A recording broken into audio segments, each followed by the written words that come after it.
Hey, we can see you. So Cool. Great. Great. I'll just share it anyways. Go ahead. Perfect. Well, welcome everybody. Good afternoon. Welcome to our Ask the Expert series, strategies for parenting children with ADHD and executive functioning challenges. I am a new face as a host, so I am Eve Boyd. I work alongside Tiffany Feingold of Guiding Bright Minds. I'm the community ambassador, and so excited to be here with these two lovely humans. So I'm just going to go through a little bit of housekeeping items, and then we're going to jump in. This is we're going on our 5th year of Guiding Bright Minds, which is so exciting. Have lots of things going on. And I'll talk about this a little bit more as we go. So I have worked in mental health for the past 5 years. I've worked as a director of admissions in a higher level of care. I've been in outreach and business development. And an area that just really attracted me to Guiding Bright Minds was how much resources we provide for parents. So Guiding Bright Minds was also founded about 5 years ago by Tiffany Feingold as a parent who is on her own journey. She has a child, a neurodivergent little boy, who at the age of 3 and 5 is so brilliant, is reading, and then all of a sudden is being considered disruptive and having all these challenges in school, and just really wasn't understanding how can a child be this intelligent and be seen as this disruptive. So as many of you who are on here or who are watching, if you're watching the replay, she started on the journey of Googling, and that can be incredibly overwhelming, even for those of us who work in this field, that there's so many acronyms, there's so many terms. And so through that experience that she walked with her husband and her son, she decided to leave corporate America and create her own online resource, which first started as a free directory for parents and has now evolved to articles and in-person events, virtual events, a resource fair, which we have, shameless plug, coming up on June 21st. So ultimately, Guiding Bright Minds is here for you guys, for parents. So if this is your first time with us, welcome. Hit subscribe, hit like, hit share if you're watching this replay. And we're just so happy to have you. So without further ado, we have two really, really very educated and lovely events. We have the wonderful Jamie Blume and Brandon Slade. Jamie Blume is joining us from Along Their Way. Which I love that name. It's not Along My Way, it's Along Their Way. So I'll be excited to learn a little bit more about that. She is the CEO and co-founder of that organization. And then we have Brandon Slade, who is the owner of Untapped Learning, which is so exciting to have you as well. Just neat things that you guys are doing and just making possible for kids. So I'm going to let you guys take that away. I'm going to put in the chat a little bit of information, but as we're going on, everybody, please feel free to message, and I believe it'll only be coming to me and maybe the moderator, so whomever it comes to will be monitoring that. Feel free to put the questions in the slide. We're going to leave a lot of time for some Q&A and just some kind of organic dialogue, because like I said, Guiding Bright Minds is here for you, and Brandon and Jamie are here for you as well. So without further ado, take it away, my friends. Thanks, Eve. So I'm Jamie Blume, as Eve so generously offered, and I'm here with Brandon, and we're really excited to be here with you all today. We both come from a world of individually both having neurodiversity and some neurospicy in our families. And so we not only live it, but we also work it in both of our professions. And so when Tiffany asked us to speak together, we were thrilled. And really, we're just here to talk to you all about how to best support your children. Not that you all don't know best. Parents have a lot of intuition into supporting their own children, but we've been through it a lot and we've seen a lot of cases. And so we're just here to give you some offerings, some invitations of other things to think about, as we know this journey can be kind of daunting and confusing sometimes. So that's why we're here, and we've come up with some strategies that can support you and your families. Yeah, thank you. And I'm incredibly honored to be here with Jamie. I just love her mindset with a lot of this stuff. So real quick background on who we are. I actually have ADHD myself, and I always describe it as the best type of ADHD. So I was the kid flipping desks and jumping on chairs at 5 years old, and I had teams of people coming in to watch me trying to figure out what's wrong with this child and how do we fit him into the general education setting. So I actually have two brothers who are built like myself, and our house was chaos, but everything turned out okay. And so throughout that came a lot of academic struggles in my life. I struggled throughout elementary, middle school, and high school, but then I left Colorado and went out to Ohio on a football scholarship and just bombed out quickly. I couldn't navigate the academic with the athletic, with the social, and I'm so fortunate that I had some great people in my life coach me through this process and get me back on my feet. And so after that, I worked in the foster care system. I was a special education teacher, and then eventually became a school psychologist. And then I founded something called Untapped Learning, also about 5 or 6 years ago. And we're currently working with a couple hundred students with ADHD throughout Colorado. We work with colleges, we work with businesses like Lululemon and other places to help with their employees with ADHD and these executive function skills and really just help them thrive and build a life that works for them. So that's my quick background. Jamie, go ahead. Thanks, Brandon. So I'm Jamie Blume, and as Eve said, I'm the founder of Along Their Way, which is a place where I do ADHD and life coaching, and I serve mostly adults, parents, and couples. I am ICF Impact certified. I also teach coaches how to coach with an ADHD lens through the ADD Coach Academy and mentor coaches on their way to certification and kind of just glowing up their coaching. I have a background in holistic wellness where I used to teach yoga and be a meditation guide. And I also do something called internal family systems for any of you who might have heard of parts work. And I do that with couples. It's called intimacy from the inside out. And so I spend a lot of time with parents and a lot of time with families. I also teach a course called family coaching. That's really specific to, as I said, that neurodiversity lens. So I also have ADHD and was diagnosed when my 3 then teenage children were all diagnosed. One had really, really intense challenges. The other 2 kind of skated by and had challenges throughout different parts of their lives. So I've lived it, I've seen it, I've been it, and now I support others through it. So welcome. Yeah, definitely. And so we're going to go through our top 10 strategies, and we want to make sure that we can leave time for question and answer. So we may go through these a little quickly, but feel free to just put any questions in if we go through too quickly. So the top 10 things that we think you guys should know. So let's start with the first one, is that ADHD was terribly named. Everyone thinks of this attention deficit, and yes, that can be a piece of it, but ADHD is really a deficit in your self-regulation and your executive function. And so executive function, I want to go through really quick because it's a buzzword right now, and I want to talk through what it really is.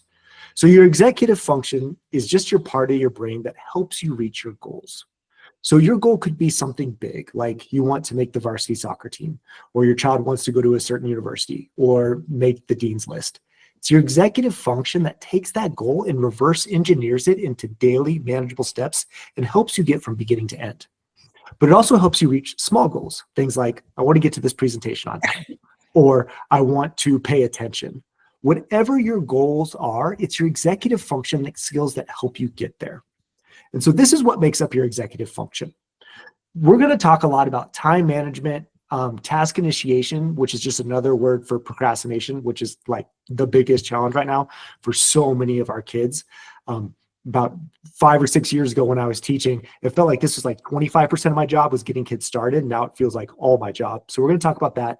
And then we're going to talk about this metacognition piece as well.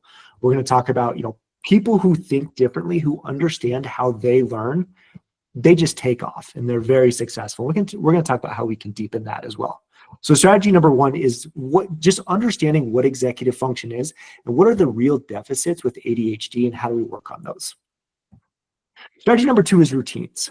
Whenever you go through the research, and I know Jamie's going to talk about this as well, but routines just come up over and over as something that helps you reduce this cognitive load of constantly trying to solve problems and just helps you get things done. So here's what the research shows us on routines. First of all, the brain is electric, and electricity flows down the path of least resistance. When we have routines and it starts to automate, well, then we don't have to think as hard. It's like brushing your teeth. We brushed our teeth this morning. We'll do it again tonight, hopefully tomorrow. We don't have to think very hard about it. So the goal is to get to the point where we're implement routines that are challenges for us, where we don't have to think very hard. We can use that cognition for something like school or something that is much more important. So here's what the research shows us that routines do. We see significant, and I mean significant, drops in stress and anxiety. We see increases in focus and organization. And then what we're after for the long term is building confidence and discipline. So an example of this would be if I'm working with a college student who's really struggling with procrastination. If I can help him build out a place which is used for productivity and productivity only, and in a perfect world at the same time every day, we see stress go down, focus and organization go up, and then confidence and discipline. So if they go to the library, let's say at 3 p.m. every single day, they're not beating themselves up nonstop about getting started. And in the library, if they're disciplined enough to stay off their phone and social media, well, we see huge increases in focus and just getting things done. So that's an example of a routine. Another example, and this is one just for my life, is I'm late to everything. I have the hardest time getting out the door in the morning. And so I had to build in a routine to help me with that. So I have my landing pad. When I walk in the door, wallet, keys, phone land there. In the morning, it's my launching pad. I scoop and I launch. My clothes are laid out. My smoothies in the fridge. My backpack's packed next to the door. And so I know if I get out the door late in the morning, it's because I probably messed up the night before. So this is just one example of a routine, which it sounds simple, but I don't start the day highly anxious anymore or rushing around and using all this mental energy trying to find my car keys and blame everybody else because I lost my car keys. So this is just one small example of routine that's helped me tremendously in life. The last strategy is something we call the lead domino, which also ties into routines. So when I first started giving this presentation, a middle school student came up to me the next day and said, "My mom saw your presentation and bro, you ruined my life. Now I have like 100 routines at home and I have no time and everything's structured." And so I had to apologize and say, I messed that up. So when we're starting to implement routines, we want to implement just one or maybe 2 routines at a time. And so the question is, if everything feels challenging, how do I choose that one routine? And that's where we get to the concept of the lead domino. So the lead domino is finding the routine that will give you the biggest bang for your buck. And so the 2 easy lead dominoes are sleep and movement. If you move, well, you learn better. Your sleep is better. You don't feel as anxious. All these things happen from one routine. Once you get past sleep and exercise, well, it can be a little bit more challenging to find your lead domino. And so if we had more time, how we do this is we'd brain dump everything out of your head and we just list everything out. Or we do this with your student. And right away, when we do this with students, you see their shoulders drop because the brain is for having ideas and not holding ideas. So simply getting everything out will feel less anxious. But then we'll start to categorize it and we'll look for the one routine and only one that we can implement that's not going to fix everything by any means, but it's going to give us the biggest bang for our buck and help as many challenges as possible. So when you think about going through routines, don't think about fixing everything at once. Try to find that one routine that's going to be as helpful as possible. I have a question actually about the lead domino, Brandon. Please. Is that something that you with Untapped Learning has come up with, or is that something commonly that parents will find throughout their journey? You know, I don't think it's super common to find. We definitely did not come up with it. In Atomic Habits, they call it keystone habits. There's different types of habits all over the research and the routines where they talk about just implementing one routine. And we call it the lead domino. It's like the one thing we can work on. And then I love it too, the visual it creates, right? Of like the domino effect. Yeah. And then once it becomes as automatic as possible, it's never fully automatic, but once it starts to become a little more automatic, then we'll find the next lead domino. But that's how we think about it. And another great book for families is Tiny Habits. It's a Stanford behavioral researcher. And that's when we make routines too big, because usually the next question is, well, I tried routines and they fail. It's taking this lead domino and breaking it down into the smallest piece of it, and then working just on that one small piece and knowing we'll get there eventually. We don't have to fix everything yet. So Tiny Habits is a great one. Awesome. Thank you for the question. Mm-hmm. Jamie. Okay, so I love presenting with Brandon because he like takes everything I want to say and says it for me. So much of what Brandon said, and I'm going to get to routines and structure a little bit more as well. But that Tiny Habits and Atomic Habits is really, they're both 2 great books that have done great they're really beneficial for not only our kiddos, but also us as adults. And it really does talk about breaking things down and doing one at a time. So thanks for clarifying that, Brandon. Okay, so seeing challenges as opportunities. So what do I mean by that? You know, so many parents come to me and come to me with a long list of challenges, long list of problems that their kids have, or that is going on in the family that's disruptive. Their kid isn't doing their chores or not doing well in school. And it's this big laundry list of all the things that are negative. And sometimes I literally have to say to parents, what's going well? What do you love about your kid? Where is the good? And I'm going to get to this a little bit later, seeing the good in kids, but I just have to start there, because as parents, and look, you know, I can subgroup, I was one and still am, you know, when our kids are struggling, it's really hard to see anything but the fear and anxiety in which we hold ourselves. You know, is my kid ever going to be able to live on its own? Are they ever going to be able to manage school and life and maybe a family? Are they going to hold a job? And so we see everything through this lens of anxiety. And so it's really hard not to see things as challenges. And so this is really an invitation to all of you to really see some of these challenges as huge opportunities of growth. If we talk about that growth and fixed mindset, you know, the fixed mindset is, you know, poor Johnny is stuck here and he's never going to change. It's always going to be this way. Where a growth mindset is, oh, what can we learn from here? How can we do it differently? How can we take this and experiment with it? It may not be perfect. And please take that word out of your vocabulary, because there's no such thing. And if we think that we're going to hold our kids or ourselves to perfection, it's never going to happen. That's the one time I think I'll ever say never. So, you know, what am I talking about here? So where I want to start is there's a person named Ross Green. He's an educator, a speaker.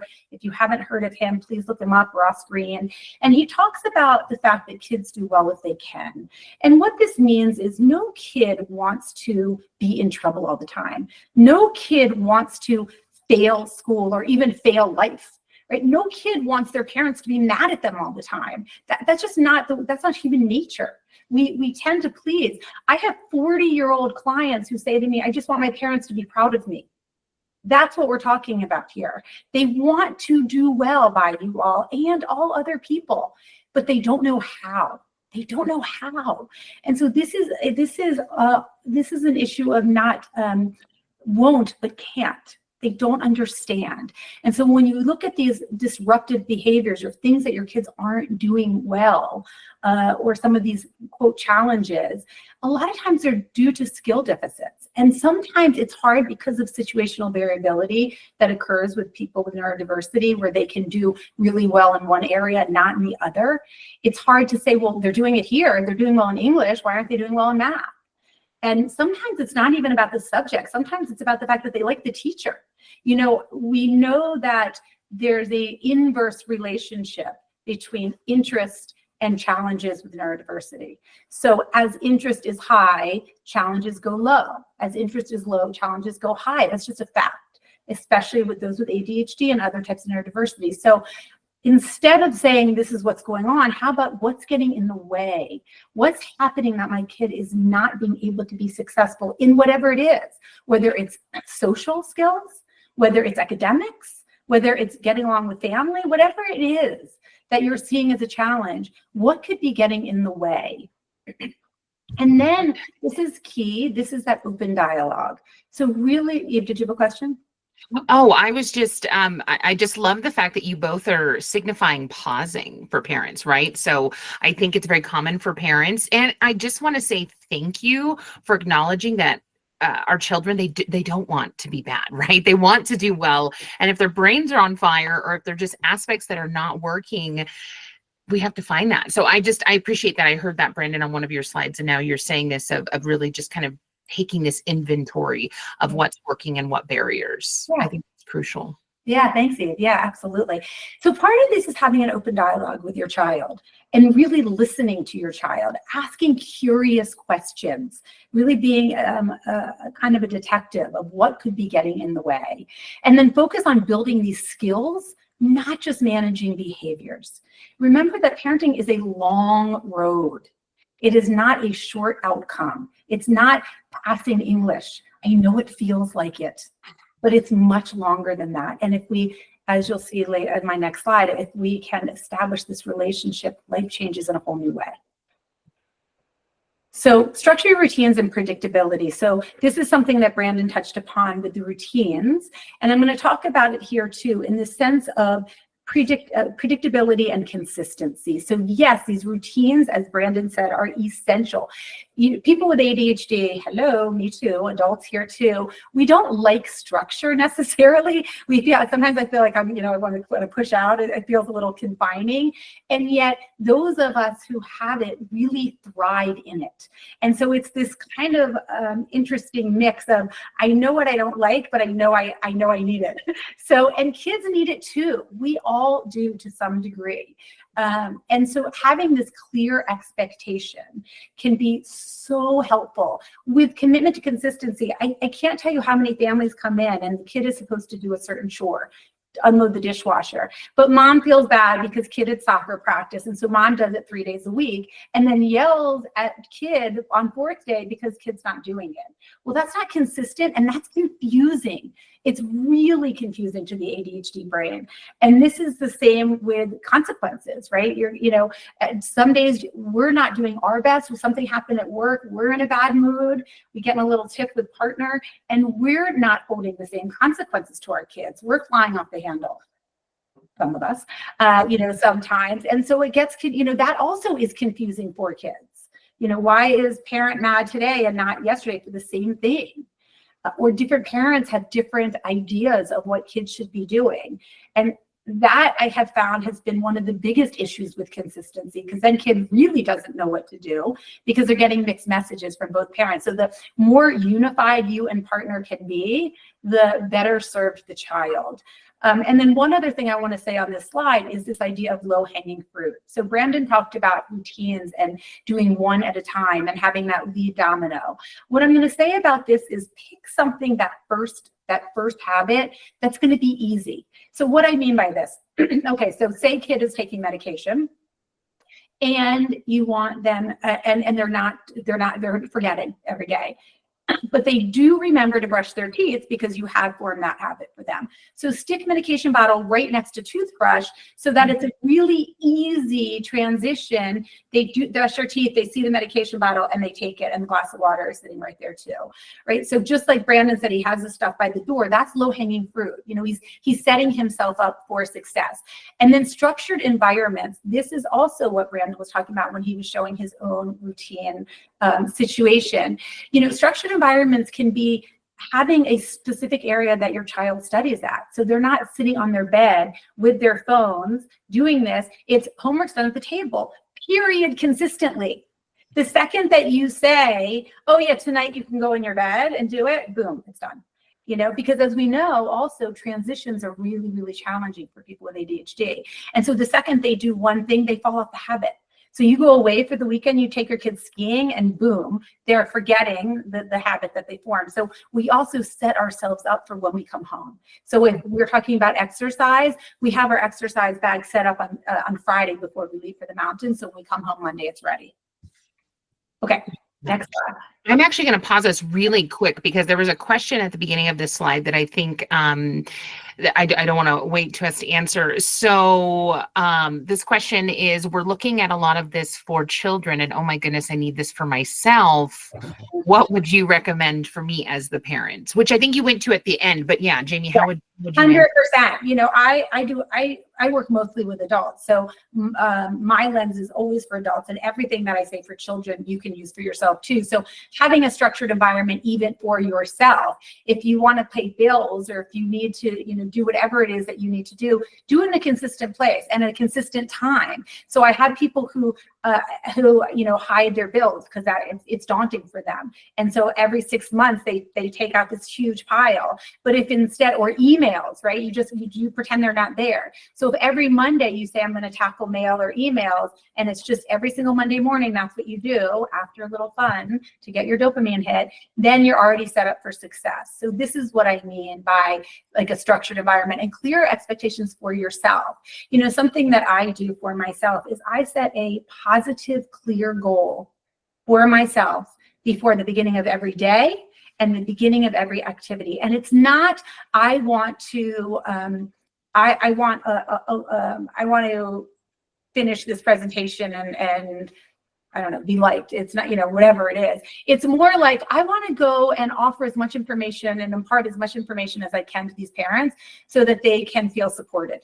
That would be a clear, positive goal. And then I only focus on what's going to get me through the positive.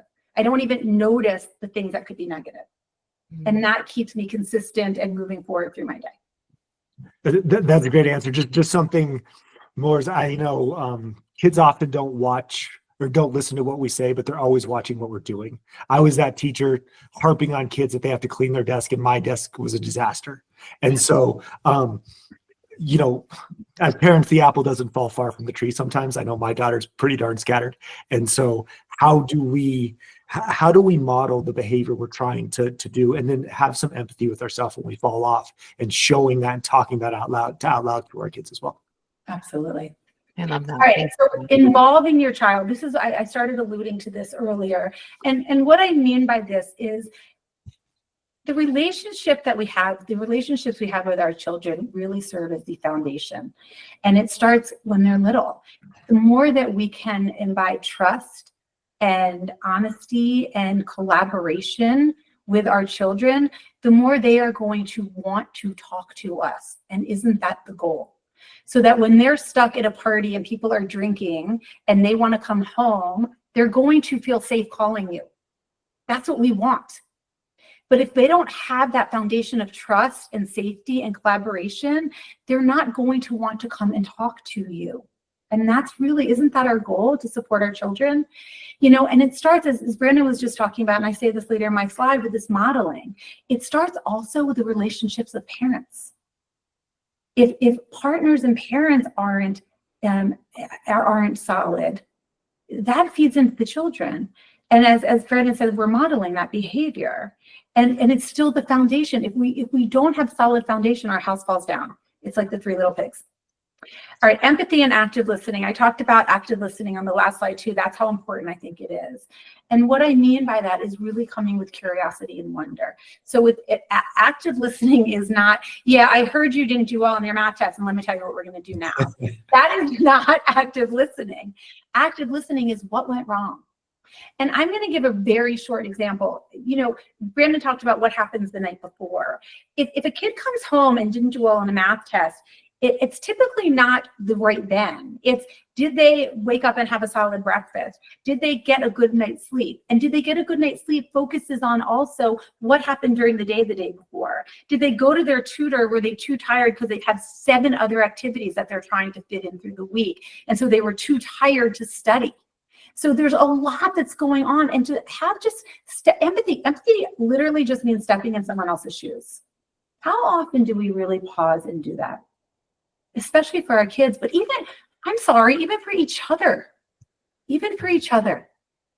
So focusing on that connection and not the power struggle. And again, as Brandon says, model that behavior. If we're telling our kids to get off their phones and we're sitting at the table and we're staring at our phones, I mean, that's not great modeling. So this is what I mean by involving your child. Yeah, love it. Love it.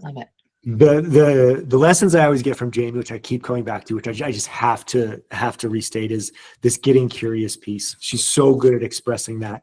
And every time I do that with a student, everything changes. And so I know my number one piece of parenting advice right now is after school, take a walk with your child for 5 minutes and don't ask about school and see if you can do it. It is so hard. It feels weird. Like a couple of our kids have been like, is grandma okay? Like they're not understanding why their parents are even talking about them with anything besides school.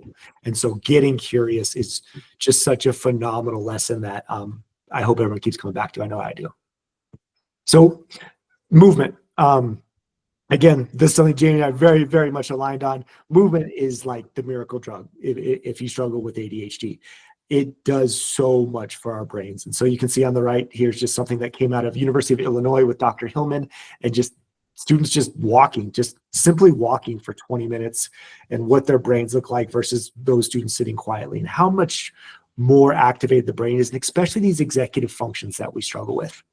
If you're really interested in this topic, I can't recommend the book Spark by Dr. John Rady Moore. And in that book, they put students through 15 minutes of intense movement, so 15 minutes of getting their heart rate up, and they looked at students with ADHD and how much better they performed in memory and attention and learning and just their overall mental health. So could not recommend movement more, especially after a hard day of school. It's a great reset. If you're fortunate enough to have a trampoline, those things are like, I don't know, like the best thing for my ADHD. I can't, in every family I know with a ADHD kid who has one, it's a great start, even those little mini trampolines, if you're fortunate enough to have that. If not, don't overthink it, just a walk. But movement is such a great piece. It's medicine for ADHD. And then the other one, which I felt was important, was to put in is, as parents, as mentors, as coaches, as people who really care about our kids, we're constantly telling them to advocate for themselves. So go talk to your teacher if you don't understand what you do on the test. Go talk to your teacher if you need extra time for your Final Four plan or IP. Go talk to your coach. Go talk to your instructor. And they rarely do it. And when they do it, it doesn't turn out the way we hope. And so as someone who's been doing this for a while, I can tell you, unless you role play in advance, it's a challenging situation. It's intimidating. We don't know how to approach. Sometimes we don't know how to ask for what we need to in a kind, clear, calm, not entitled way.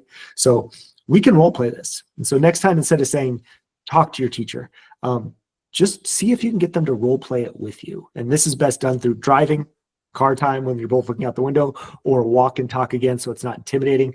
But just practice it. If they're really hesitant to practice it with you, this is where you could use like a ChatGPT voice or something like that, and you can practice it back and forth, and then it just goes so much better. It's pretty rough the first time they do it, and just think about if it's pretty rough on that time, that's how it would look with their teacher, their professor, their coach, or whoever. So taking the time to role-playing advocacy. Same thing with email. We started this at Untapped just because we got tired of our students writing their entire email in the subject line. But what we started doing was just first day of school, putting an email in their draft inbox saying like, this is what a kind, clear, advocating email looks like.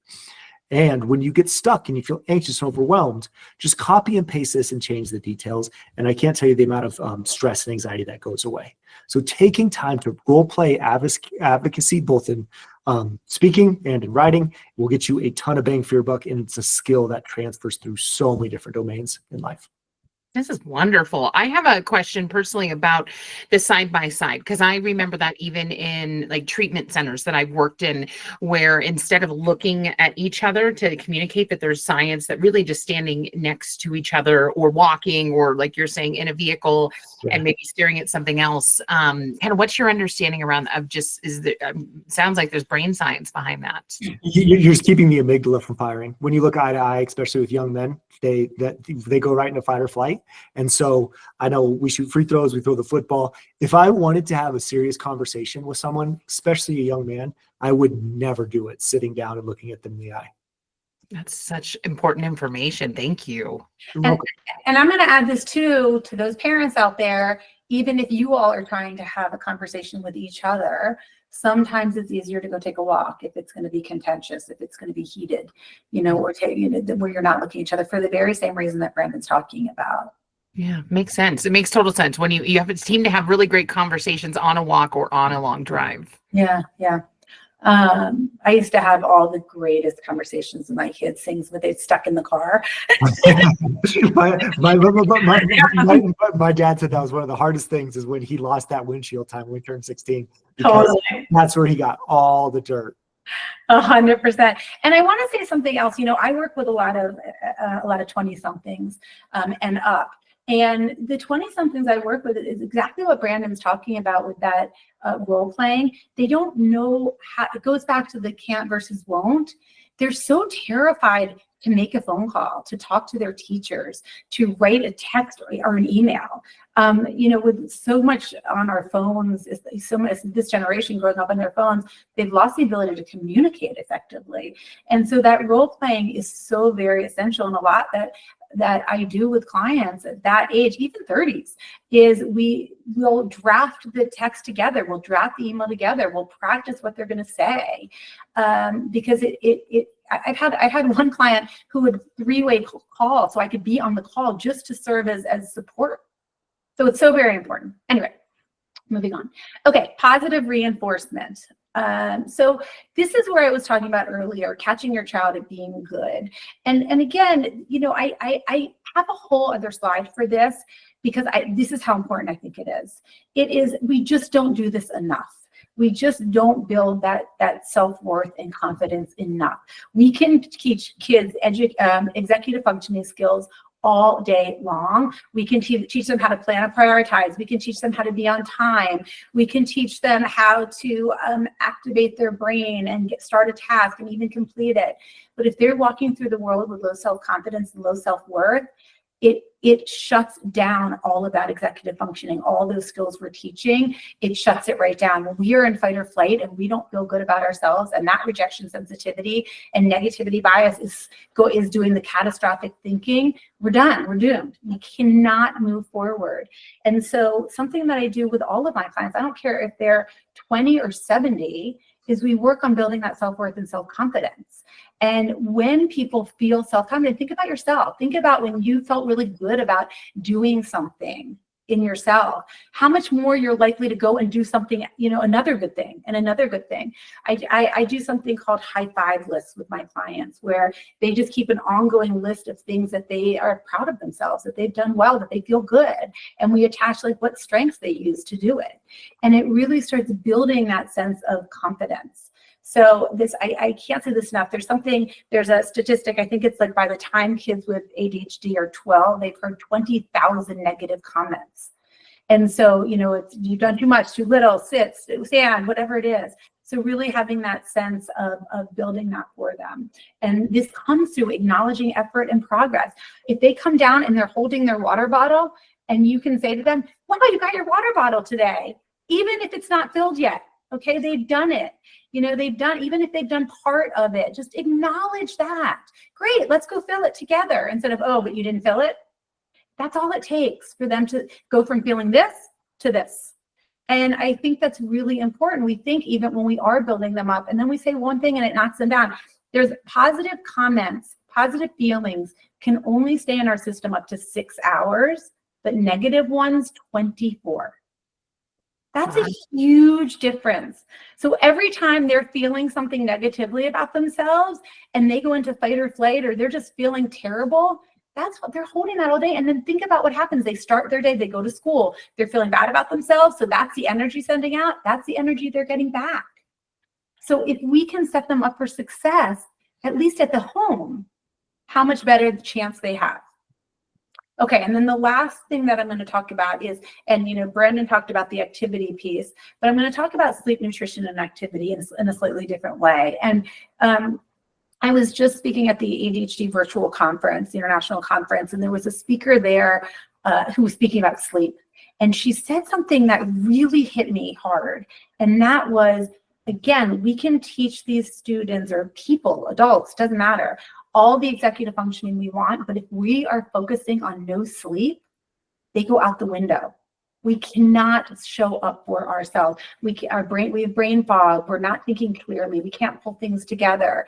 So having that sleep is so important. And the other really interesting thing about sleep is, as I said earlier, it doesn't start with the bedtime routine. That's awesome if you can have a nice bedtime routine that doesn't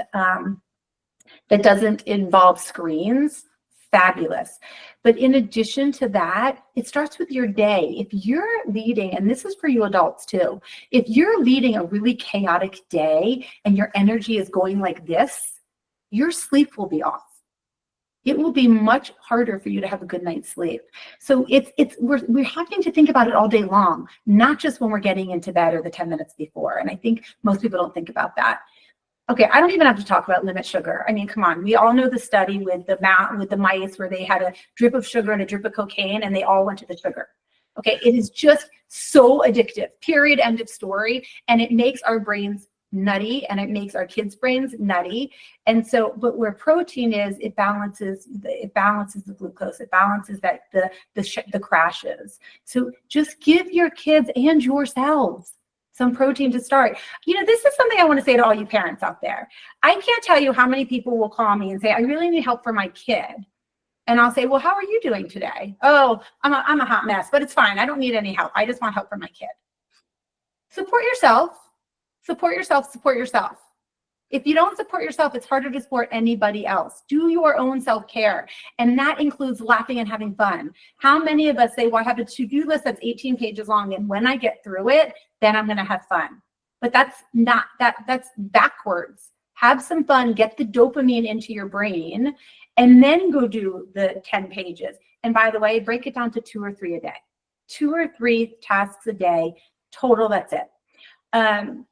Mindful moments, I feel like mindfulness has gotten such a bad rap. People think they need to sit and om. And yes, I was a yoga instructor and a meditation guide, but that's not what I'm talking about. I'm really talking about just pausing and noticing and paying attention to your body. What's going on for me right now? What's activated? What feels good? Again, what feels good too, not just what feels bad.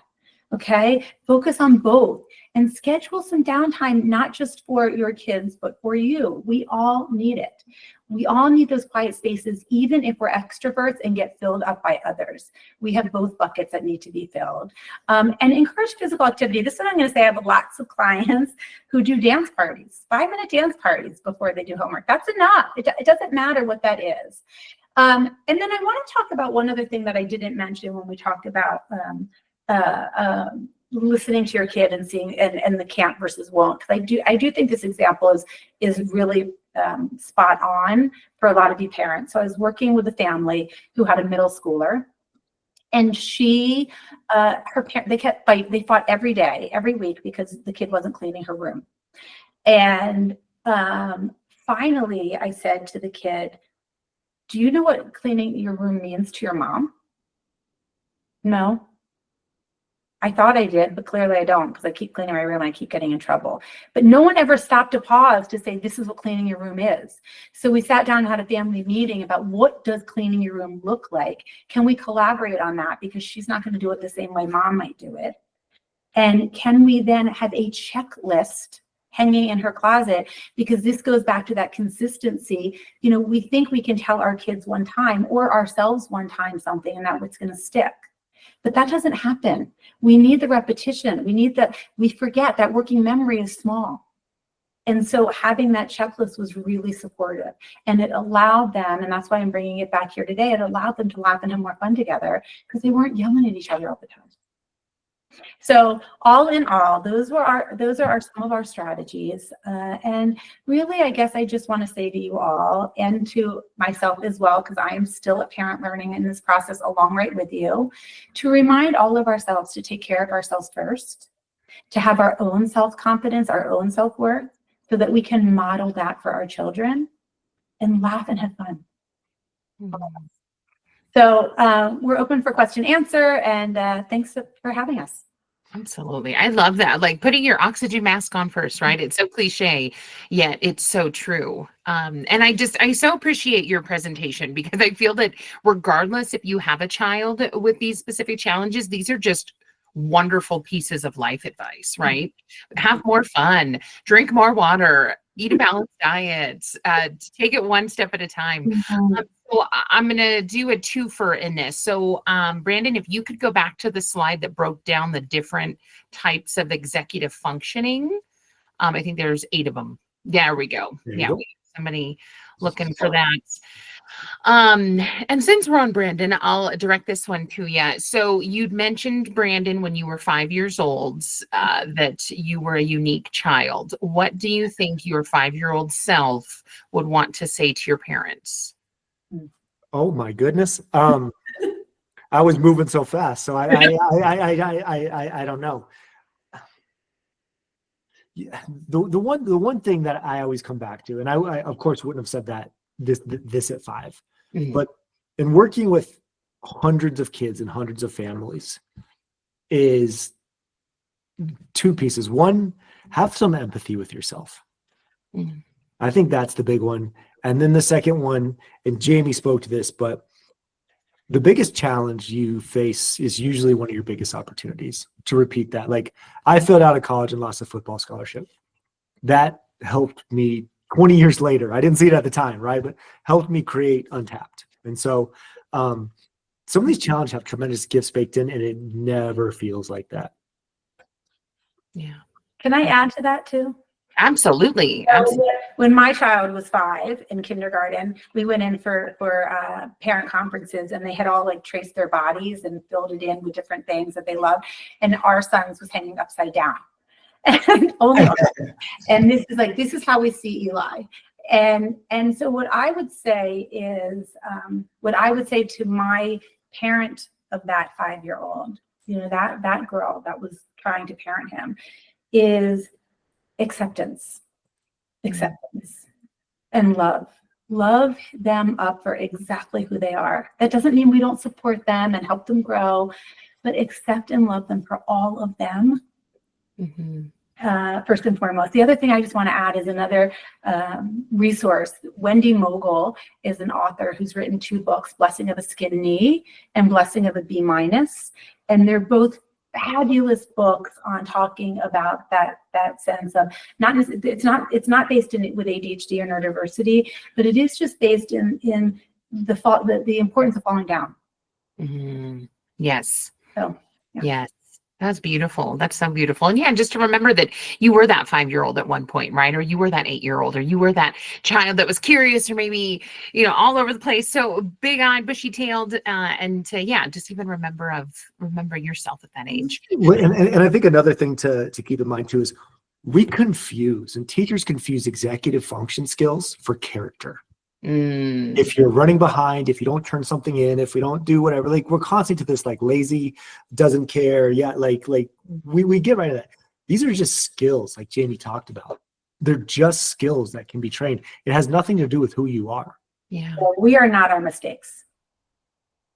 Yeah. I love that. Okay. So with summer coming here soon, how do we implement this when our family goes on vacation? We tend to have lots of challenges when we break routine. Do you want to start that? You want me to start that? Take it. Okay. What I would say is even on vacation, there can still be some consistency in routine. You can, another thing about sleep is, oversleep can be just as much of a challenge as undersleep. And so it's the consistency of sleep, the waking up consistently. So, even on vacation, you don't want your kids to sleep until noon one day and then get them up at 6 the next, to try to be consistent with that.